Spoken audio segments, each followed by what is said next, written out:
Hey, young people. I wanted to talk about this Aaron Dean, that Fort Worth officer. I did quite a few videos. I'll add this to the playlist, so the playlist should play if you click on this. But this is the officer that went on a call that was supposedly a welfare check because a neighbor called in, but I think he might have been dispatched. There's conflicting information. I think they said he was dispatched to a possible burglary. Anyway, he shows up at the house. He looks in the door. He walks in the backyard. When he walks around shining his light in somebody's backyard after illegally entering the back fence, a woman hears something in the backyard. She points a gun at him. He shoots her in her own house and kills her. He then resigns, or he's then fired, refuses to give a statement, and is charged with murder. So this case is still developing, but I kind of wanted to go over this on how they're trashing it. Look, I'm not defending this cop's actions. I'm just defending the fairness of the law and how it's okay when the left wants to attack somebody, they can. And I say the left because the woman who was shot was a black female. So this has become a left issue. If she was a white male, probably wouldn't be an issue and he probably wouldn't be fired. But anyway, let's look at how this article is doing nothing but trashing Dean. I mean, some of the stuff they say about him is outrageous. So you people that I tell you, if you ever get in a shooting, don't give a statement.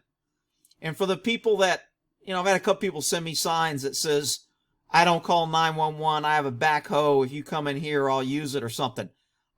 When you start posting signs like that, kind of like that cop that had on the side of his magazine release, now you're screwed, or whatever it was that he said on his magazine, or I'm hunting you, or whatever. When you start putting comments like that, that is going to come back. I guarantee you, if I get in a shooting, they're going to be taking little clips from every video that I ever did, every Facebook post, every post that I liked on Facebook, they're going to come out of the woodwork. I mean, they came after Amber Geiger when she shot a black man in his house, another Dallas cop, another Texas cop. I mean, Texas has just been totally in the shit lately. You got that Texas cop that just slapped that old man. You got the black Texas cop that falsified the warrant goings in Houston and killed 2 white people. Not a hate crime. You got the guy who walked in Fort Worth in the backyard and killed that lady, and you got Amber Geiger, white female, that went in and killed a black guy in his own home because she went to the wrong apartment. I mean, at what point do people get a clue and go, we may have a problem with law enforcement? This is not an isolated incident. This is not a training issue. This is a hiring, retention, and lack of accountability issue. All right, let's get to this article. So they dug into Mr. Aaron Dean's personnel file. I'm surprised they released this. There is a gag order on this case, which means anybody involved in the case, the defense attorney, prosecutor, the courts, everybody has to be quiet and gag any information about this. Well, guess what? Things tend to leak out when the left wants it to. They're trying to protect the whistleblower that's coming out on Trump and don't want his name released. But they're putting leaks on this because they're pushing their agenda. So his personnel file, which is supposed to be personal, he resigned after fatally shooting. Fort Worth released hundreds of pages of records and a 17-minute of jobs interview process. So, man, they released his interview when he was hired. And some of the things that this guy got over on was hired, I was kind of like, damn, why did they hire him? Who did this guy know? Okay, Dean, who was 35, is charged with murder. 28-year-old death, blah, blah. Dean received an assault citation for touching a woman's breasts in college. So they went and dug this up. This should be part of the gag order. But you know what? Unless they can prove that the attorney released it, they can't do it. In his application to work for Fort Worth Police Department, Dean described what led to a charge in 2004. He was at a library, University of Texas in Arlington, flirting with a fellow student. Okay? During the course of their exchange, I put my arm around her. At one point, stroked her breasts. Damn, man. Am I out of touch? I mean, maybe I just spent too much time stationed in California where every woman, if you open a door, they have a shit conniption and tell you they can open their own damn door and how dare you treat them bad for opening a door. Maybe I don't touch a woman unless it's damn clear, probably until she's grabbing on me. I ain't touching nothing. But anyway, he decided it was okay to stroke her breasts after talking to her in a thing. She told me it made her uncomfortable.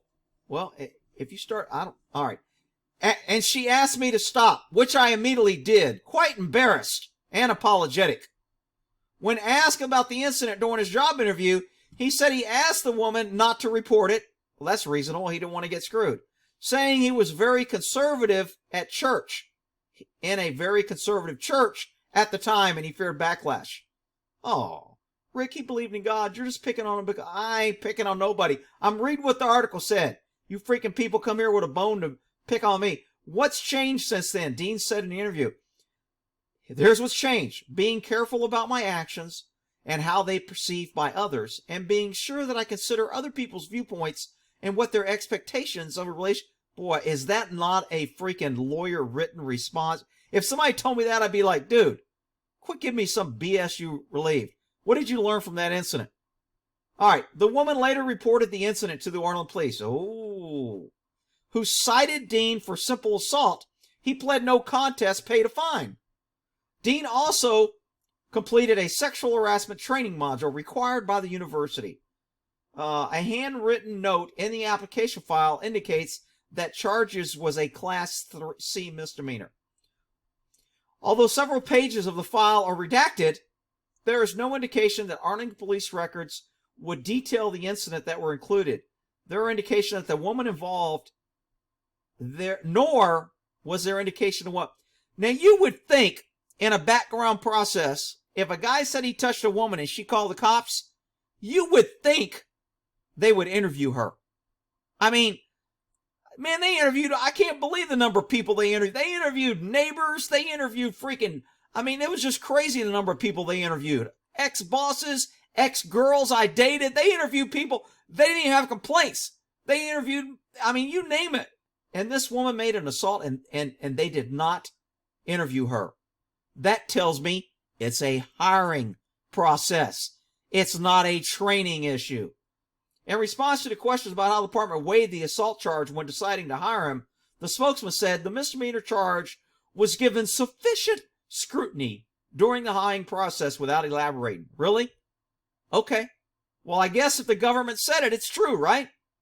Dean's attorney declined comment on the charge, citing the gag order that prevents attorneys and prosecutors from speaking publicly about the case. Dean described two other run-ins with the police on his application. In 2005, when he went into a Taco Bell with an airsoft pistol strapped to his hip, prompting a patron to call the police. We're in freaking Texas. Why are you calling the cops? Because the guy's got a gun on his leg. An officer responded and gave me a stern verbal warning for my reckless and disturbance of everyone's in there.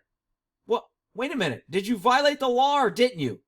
If you didn't violate the law, who cares if a patron called the cops? If I was doing a background, I wouldn't care.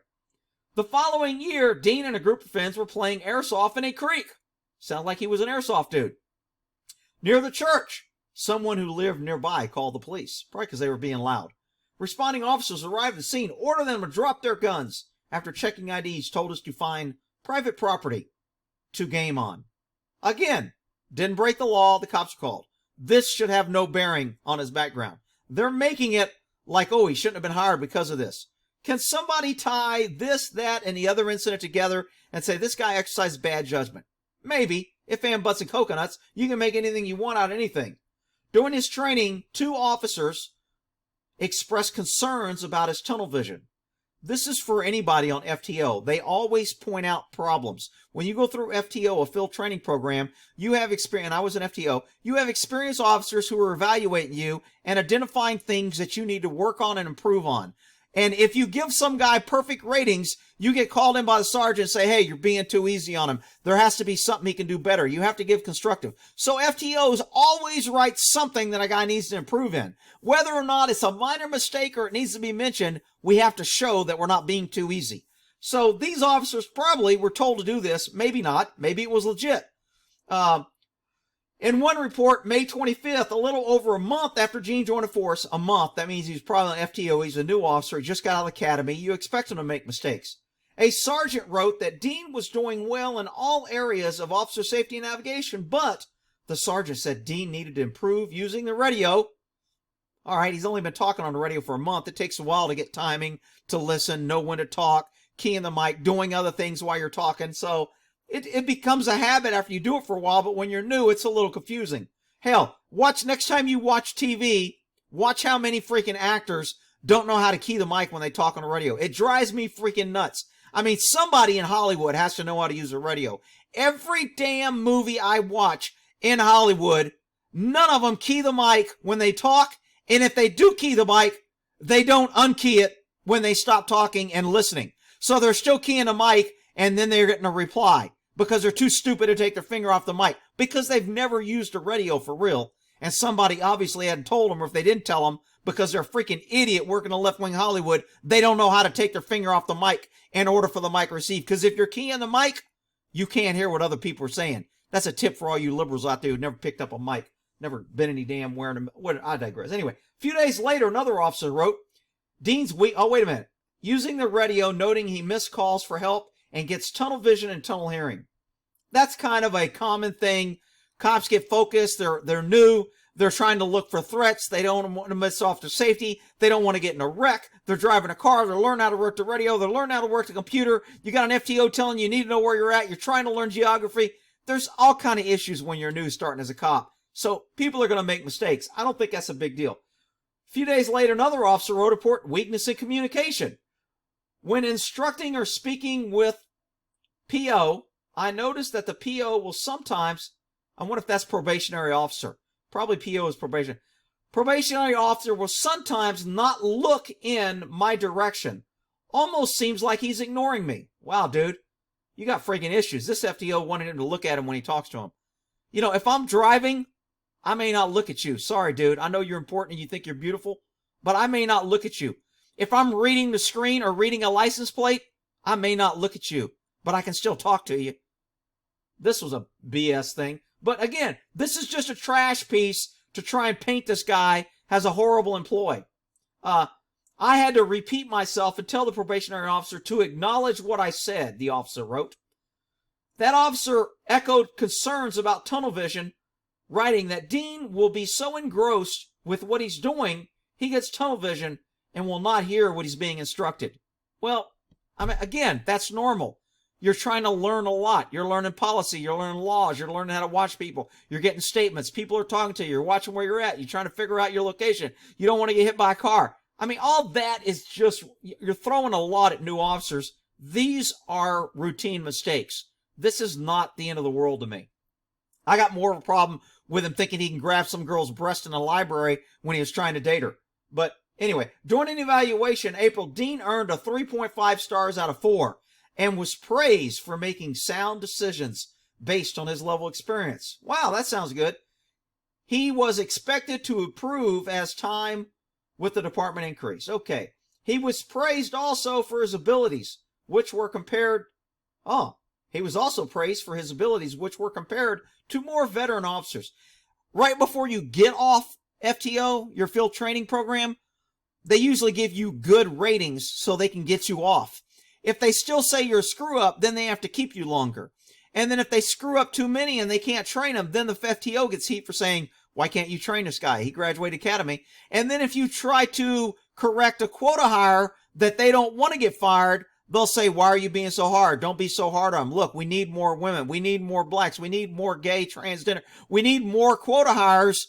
So we don't want you to be as hard on them. We have to pass them. So don't be failing or we'll remove you from FTO and then you don't get to train other officers. So those are other things that people aren't familiar that goes on with training.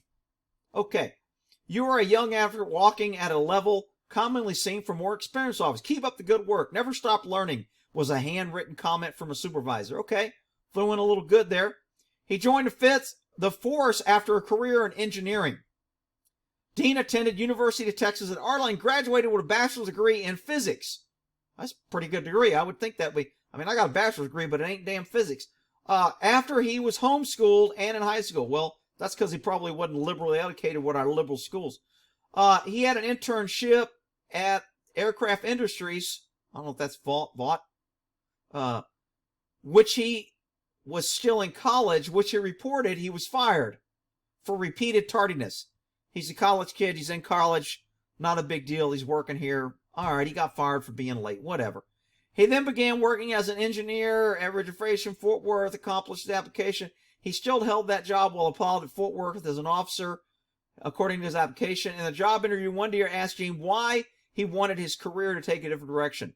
This is a common thing when you go into police work. They always ask, why do you want to become a cop? And the most standard answer is, I want to help people. But I don't know what he answered. Let's see. He answered he had two reasons. First, he had wanted to go in the military when he was younger and said he wished he had done so. Second, he said that a desk job was unfulfilling and wanted a job which he could interact with people. Oh, that's pretty good standard. Well, you know, the board wants to hear that. If you go in there and say to a board, I want to work as a cop because I get a badge and I get to push people around and I know I get qualified immunity and I want to arrest people that smart mouth to me, you're probably not going to get hired. Now, if you say that after you're hired and off probation, you'll get high-fived and it's like, yeah, that's right. We're in a brotherhood. Screw those pesky tax-paying citizens. All right, let's see what else they're going to smear this guy on. I mean, this is kind of a hit piece on the guy. Toward the end of his job interview, it asked Dean, will you be able to kill somebody if you have to? Again, another common question. They always want to ask new recruits, have you made the decision that if you're forced, and this is the way it probably should be worded, if you're forced to use deadly force on someone to protect yourself or others, do you think you could shoot and take someone's life in order to protect yourself or others? And most people answer yes. If you say no, that's going to send up a red flag. They don't want to give you a gun if you're going to go out there and freeze, get your gun taken away, and you can't shoot somebody. So this is a double-edged sword. You have to answer yes, you're willing to, or they won't hire you. Now that you answer yes, when you shoot somebody, they're going to try to use that against you, saying, oh, you said no problem. He answered quickly, no problem. Wow. He answered quickly because he didn't want to seem indecisive. If he had to think about it, he would have got follow-up questions like, didn't you think about this before? Don't you know you're carrying a gun? Why did you have to think so long? What were you thinking about before you answered? So because he answered quickly, oh, that must mean he wants to kill somebody. Again, you know, you have to read things in totality and know both sides. Fort Worth Police spokesman Sergeant Daniels, in an email, although it's important, an interview process to determine whether an applicant has reservations about performing his duties, the question should have been asked differently. Has the use of deadly force is meant to stop a suspect from engaging in deadly conduct rather than in their life? Okay. It's called deadly force because it may have that unfortunate result. It's called deadly force because it's any force that can cause seriously bodily injury and or death. And if you use it, serious bodily injury and or death will apply. Kind of like a grown adult, twice the size man with muscles who is in his 30s slapping an old man in his 60s upside the head. That's serious bodily injury and or death is likely to occur. But I digress. Well, that's a different one we're talking about.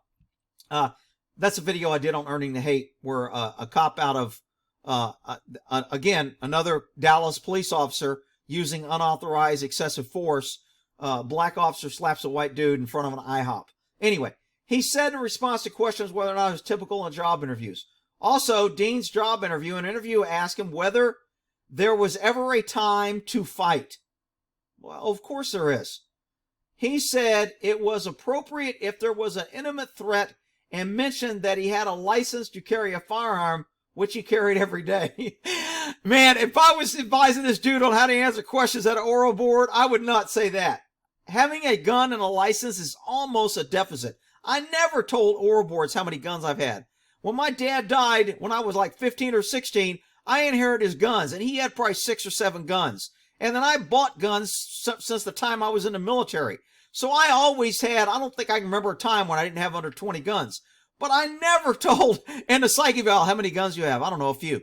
I would never come out and go, I have 20 guns. Because their eyes always went freaking bug-eyed like, oh my God, who would have 20 guns? That's crazy. Look, I'm from Texas. Everybody have guns. You can never have enough guns or ammo. Okay? I'm sorry. That's just the way it is. If you don't like it, don't come to the freaking state. But I digress. Anywhere, this will be put in a playlist. You can watch the other videos. They're trying to hang this dude. Remember, all this information is released when there's a gag order. So the gag order is not to influence potential jurors into coming to a conclusion to where they will vote guilty or they will think he's guilty before they ever get in a courtroom. Which is why, because his attorney will use this press release and this article has in its justification and asks for a change of jurisdiction. and the court will deny it. Of course, they always do. They like these high-profile cases. They want to show their non-bias. They want to say the great people of Fort Worth will be able to be non-biased, and we think we can find fine jurors who can do this. And they will deny the change of venue. I can't remember the last time a court agreed to a change of venue, but they will apply because of this. They should probably get it because of this, but they won't. That's my prediction. And remember, my predictions come from years of experience, training, and what I believe.